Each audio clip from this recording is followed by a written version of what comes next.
All right, Amanda, thanks. Well, this September 11th will mark 14 years since the 9/11 attacks.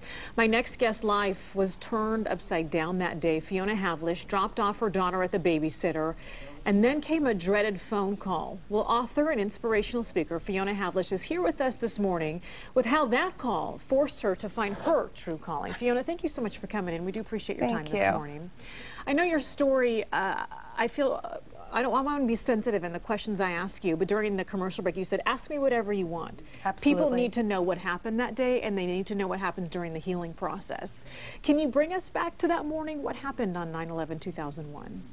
That morning, it was actually my daughter's first day of school. And so I dropped her off at the babysitter early in the morning, and as I was driving to see my first patient, because I was a home care nurse, my father called, and he was crying so hard that he couldn't say anything. So I thought I'd lost a family member.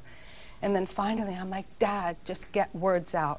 And all he could say was Don Trade Center plane. And I just felt like I was going into shock at that point. And I tried to call my husband. I got his voicemail. I begged him to call me, but I didn't hear anything. And later that morning when I got home, there was a voicemail from him stating that he thought something had happened to the North Tower. He was getting out and he would call me on my cell. He was in the South Tower? Yeah. You were watching TV, and what did you see? The first picture I saw was a plane going into a building, and I thought it was a replay. And years later, when I was writing my book, I realized I actually saw Flight 175 going into the South Tower. And that kind of rocked my world. I mean, I didn't realize I'd actually seen that happen. Now, we were in our talk during the break, you had mentioned that I said, when did you realize your husband had been killed in the 9/11 attacks? I expected you to say later that day or the next day. You actually didn't have confirmation of that for almost 6 months? Yeah, and I was one of the lucky ones. I think there's still around 1,100 who have no confirmation at all. Wow. And so I consider myself blessed that I know for sure where he was.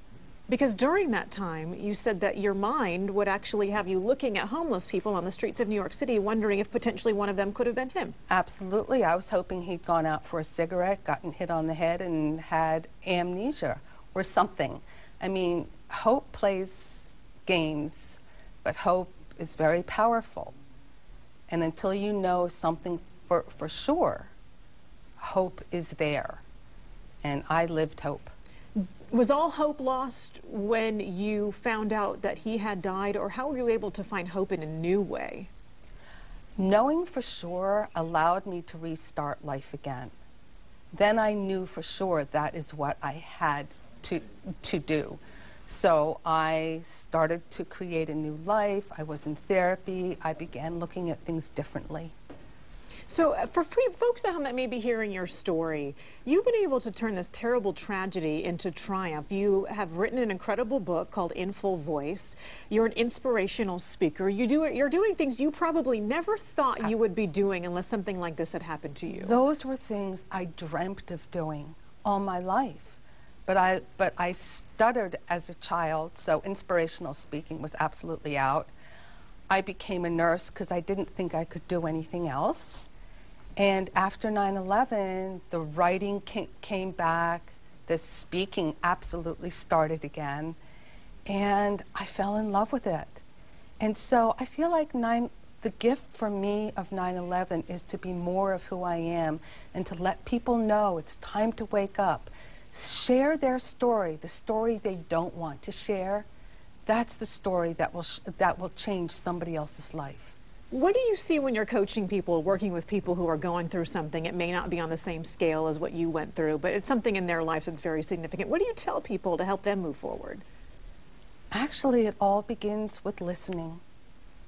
I listen very intently, and it's really a conversation. Because when you can get all your feelings out, all your emotions out, that's when the healing process starts. When we hide our feelings, we're hiding everything inside, and it can create other problems. So when you can get your grieving out, your emotions out, your thoughts out, and somebody's listening, it changes everything, and it frees up space in here and here for you to think of something new. Think of who you really want to be, and do what you really want to do, and what inspires you and what brings you joy in life.